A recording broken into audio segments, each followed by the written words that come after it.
حاضر کرام، اللہ کی رحمت رسول پاک علیہ الصلوۃ والسلام کا کرم بھی حیدرآباد پر اترنے کے لیے تیار ہے، ہماری بستیوں پر اترنے کے لیے تیار ہے۔ سگنل دینے کی ضرورت پڑتی ہے، وہ سگنل کیا ہے؟ رسول پاک کی غلامی کا سگنل، آقا کائنات علیہ الصلوۃ والسلام کی سنتوں کا سگنل، مسجدوں کو آباد کرنے کا سگنل، رسول پاک علیہ الصلوۃ والسلام کے اسوے کو اپنانے کا سگنل۔ جب مسلمان حضور کی سنتوں کا سگنل دیتے ہیں، پروردگار کی رحمت برس آیا کرتی ہے۔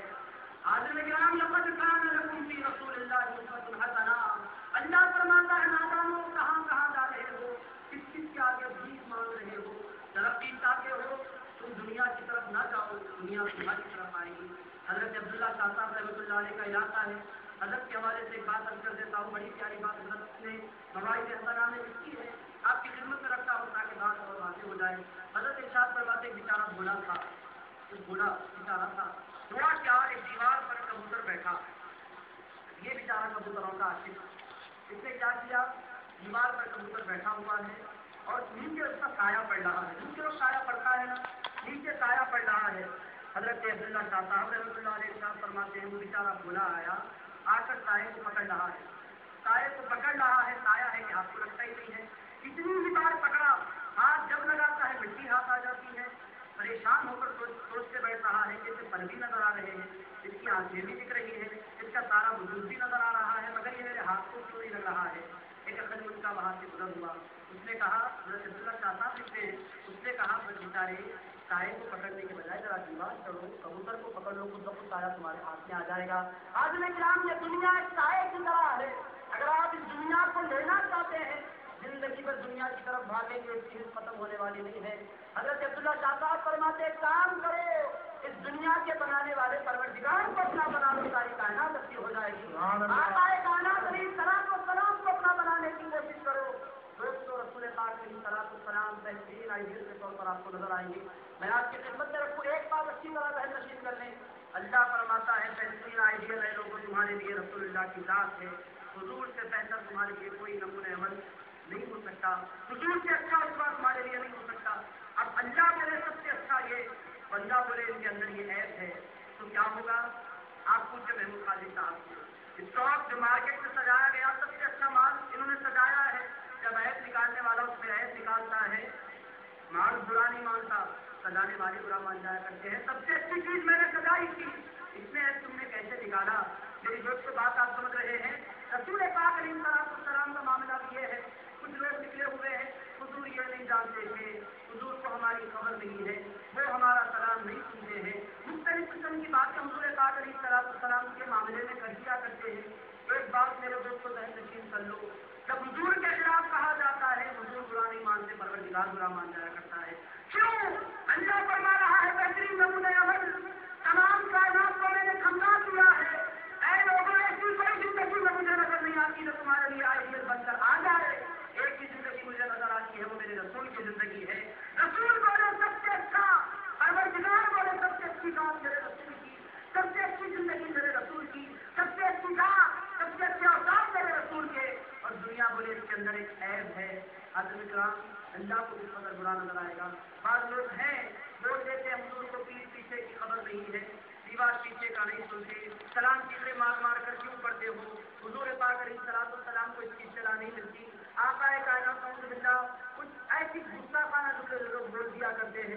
قرآن مجید کے حوالے سے آپ کی خدمت میں ایک بات رکھوں، ہوا یہ تھا کہ رسول پاک علیہ السلام کا دور مبارک تھا، ایک صحابی کا اونٹ گم ہو گیا، آپ اٹھائیں تفسیر مظہری اٹھائیں، تفسیر ابن کثیر میں بھی یقینی طور پر یہ واقعہ درج ہوگا، ایک صحابی کا اونٹ گم ہو گیا، سیدھے رسول پاک کی خدمت میں حاضر ہوئے، عرض کرنے لگے یا رسول اللہ میرا اونٹ گم ہو گیا ہے، حضور کیا کروں؟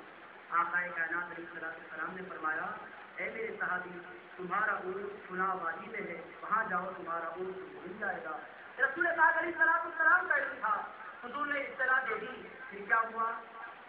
منافقین حضور کی خدمت میں بیٹھے رہتے تھے، منافقین نے کہا یہ بات کی باتیں کرتے ہیں، اونٹوں کی باتیں کرتے ہیں، ہم ان کی مجلس میں آپ کا کلمہ سے نہیں پڑھتے، پتہ نہیں چلتا، یہ دور دور کی باتیں کر رہے ہیں۔ رسول اللہ صلی اللہ علیہ وسلم کے بارے میں منافقین نے کی، کیا ہوا؟ اللہ رب العزت نے قرآن نازل فرما دیا، حضور پاک علیہ السلام کو اطلاع ملی، حضور بڑا بھیجے منافقین کو،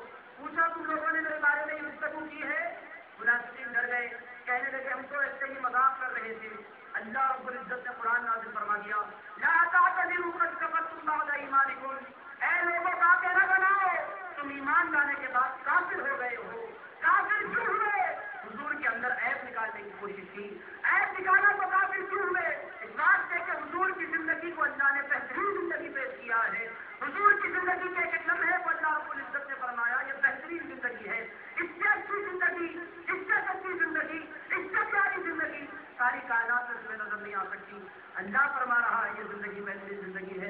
تو دوستوں تھوڑا سا زندگی کا جائزہ لیں. آپ لوگ میرے ساتھ تو ہیں نا؟ کئی باتیں آپ کی سمجھ میں تو آ رہی ہے نا؟ پیچھے کے حضرات بھی میرے ساتھ ہیں جن کو اللہ نے ہاتھ دیے ہیں ہاتھ اٹھا کر ذرا بتا دیں. ماشاء اللہ. حاضرین کرام آپ سننے کے لیے تیار ہے تو عرض کروں آقا کائنات علیہ الصلوۃ والسلام کو اللہ رب العزت نے بہترین ذات بنا کر پیش فرمایا. دوستو ایک بات اچھی طرح ذہن نشین کر لیں. لقد کان لکم فی رسول اللہ اسوۃ حسنہ. تمہارے لیے رسول پاک علیہ الصلوۃ والسلام کی زندگی میں بہترین نمونہ عمل ہے. نمونہ عمل کا مطلب یہ ہوتا ہے جو آگے چلتا ہے اور فالو کرنے والے پیچھے چلتے ہیں. یہ بات طے شدہ ہے. دونوں برابر نہیں ہو سکتے. جو نمونہ ہوگا وہ آگے ہوگا, اس کے اپنانے والے اس کے پیچھے ہوں گے. آپ میری بات سمجھ رہے ہیں؟ نماز پڑھانے والا امام آگے ہوگا, مصلی اس کے پیچھے ہوں گے. امامت کرنے والا آگے ہوگا, اقتدا کرنے والے پیچھے ہوں گے. اللہ رب العزت فرما رہا ہے لقد کان لکم فی رسول اللہ اسوۃ حسنہ. اے لوگوں تمہارے لیے رسول پاک کی زندگی میں بہترین نمونہ عمل ہے. اس کا مطلب کیا ہے؟ لوگوں منزل کا پتہ دینے والا مصطفیٰ حاضر ہوگا, تم کے پیچھے چلنے والے غلام ہو گے. حاضر اور غلام قیامت کے برابر نہیں ہو سکتے. ایک بات, میں امامت کرنے ٹھہر جاؤں, میرے بابا اگر آ جائیں, آج کرام وہ میرے بابا ہیں, ان کے قدم کو کیا کرتا ہوں, مگر جب میں امامت کے لیے کھڑا ہوں گا شریعت یہ بولتی ہے کہ بیٹا ہوگا صحیح مگر امامت کے لیے آئے گا تو آگے کھڑا. میں یہ نہیں بول سکتا آپ میرے بابا ہیں امامت نہیں کروں گا آپ آگے رہے, نہیں. بیٹا ہونا اپنی جگہ, امامت کا منصب اپنی جگہ. تو دوستو 2 رکعت 4 رکعت کا امام آپ اس کے برابر نہیں ٹھہر سکتے. آپ پوچھتے ہیں امام سے کہ آپ کو 4 ہاتھیں ہیں جو آپ آگے کھڑے رہتے ہیں. پوچھنے والے پوچھ رہے ہیں حضور کو کیوں اتنا اسپیشلٹی دی جاتی ہے؟ وہ کامن مین, وہ بھی ایک عام آدمی تھے نعوذ باللہ تعالیٰ. دوستوں وہ کیسے کامن ہو سکتے ہیں؟ آپ مجھے بتائیں وہ کیسے کامن ہو سکتے ہیں؟ وہ ساری انسانیت کو اسلام کا پتہ دینے والے, وہ ساری انسانیت کو پروردگار سے ملانے والے, وہ گمراہ انسانیت کو پروردگار کے آگے جھکانے والے. ایک امام کے برابر ہم نہیں ہو سکتے تو ساری کائنات کے امام کے برابر ہم کیسے ہو سکتے ہیں؟ اللہ فرما رہا ہے لقد کان لکم فی رسول اللہ اسوۃ حسنہ. لوگوں برابر والے بندے مصطفیٰ کی خدمت میں نہ جانا, غلام بن کر میرے مصطفیٰ کی خدمت میں حاضر ہونا, آقا کائنات علیہ الصلوۃ والسلام کا شہدا بن کر ان کے دامن کو تھام لینا.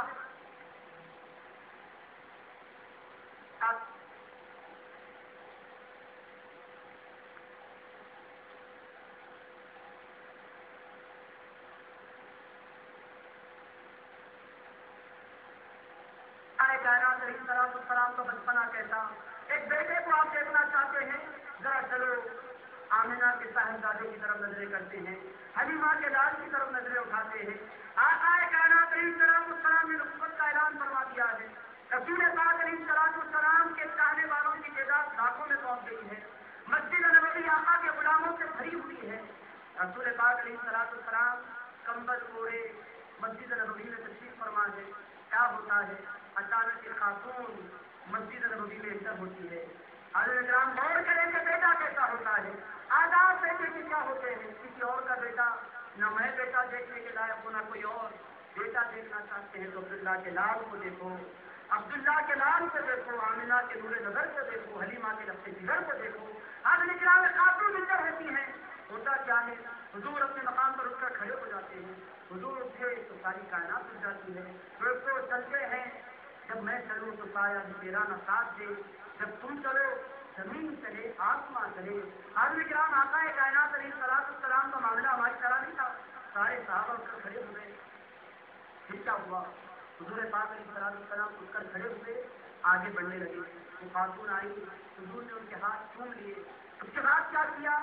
آقا کائنات علیہ السلام نے اپنی کمبل نکالی, کمبل کو بٹھا دیا اور خاتون کو اس کمبل پر بٹھا دیا, کمبلی پر بٹھایا. بٹھا کر بہت بعد حضور کے سامنے بیٹھ گئے. وہ آئی, بہت دیر تک حضور سے باتیں کرتی ہوئی اٹھ کر جانے لگی. اپنے صحابہ سے کہا لے جاؤ, میرے گھر میں چھوڑو, میرے پنجرے میں چھوڑو. بیٹھ گئے مجلس میں. صحابہ کرام حیرت زدہ تھی, عرض کرنے لگے یا رسول اللہ یہ کون سی قسمت خاتون ہے جس کا رسول اللہ نے ایسا اکرام کیا ہے؟ آقا یہ کون؟ رسول پاک علیہ السلام نے فرمایا یہ کوئی اور نہیں ہے, مجھے دودھ پلانے والی ماں حلیمہ سعدیہ ہے. حضرت کرام بیٹا کیسا ہوتا ہے؟ صرف مدینے کے آقا سے پتا چلے گا کہ بیٹا ہونے کا انداز کیا ہوتا ہے. وہی آقا کا گزر فتح مکہ کے موقع پر مقام ابوا سے ہونے لگا. حضرت آمنہ رضی اللہ تعالیٰ عنہا کی مزار مبارک پر رسول پاک علیہ السلام پہنچے. اپنے دونوں پیروں کو حضور نے اٹھایا, اپنے دونوں ہاتھ اپنے گھٹنوں پر رسول پاک علیہ السلام نے رکھ دیے, سر جھکائے. صحابہ کرام ارشاد فرماتے ہیں اس قدر رسول اللہ روئے کہ ہم نے زندگی میں رسول پاک علیہ السلام کو ایسے روتے ہوئے نہیں دیکھا. آدمی کرام سچا بیٹا کیسا ہوتا ہے, دیکھنا چاہتے ہیں تو عبداللہ کے لال کو دیکھو, آمنہ کے لگتے جگر کو دیکھو. کس چیز میں آپ کی خدمت میں رکھوں, میرے آقا کی زندگی نمونہ عمل نہیں ہے. دوستوں کون کا میدان ہے جس میں رسول پاک علیہ السلام کی سیرت نمونہ عمل بن کر ہمیں نظر نہیں آتی. آپ کس معاملے میں دیکھنا چاہتے ہیں؟ آپ دیکھنا چاہتے ہیں کہ غریب کیسا ہوتا ہے؟ پہلے میں آپ کی خدمت سے رکھوں کہ رسول پاک علیہ السلام کی خیرات کیا تھی, ان کا جود و سخا کیا تھا. بعض لوگ رسول پاک کی کمزوریاں بیان کرتے ہیں, خوبیاں نہیں بیان کرتے. میں آپ کی خدمت میں رکھتا ہوں. ایک صحابی سے پوچھا گیا کہ حاکم تائی زیادہ دینے والا تھا یا رسول اللہ؟ تو صحابہ نے پوچھا کس سے کمپیئر کر رہے ہو؟ حاکم تائی واقعی بہت زیادہ سخی تھا. تم کوئی بات کرو کہ حاکم تائی کیسے خیرات کرتا تھا, پھر میں بولوں گا کہ رسول اللہ کی خیرات کا عالم کیا تھا. اس نے کہا حاکم تائی نے اپنے گھر میں 7 دروازے بنا رکھے تھے. کتنے دروازے؟ 7 دروازے بنا رکھے تھے.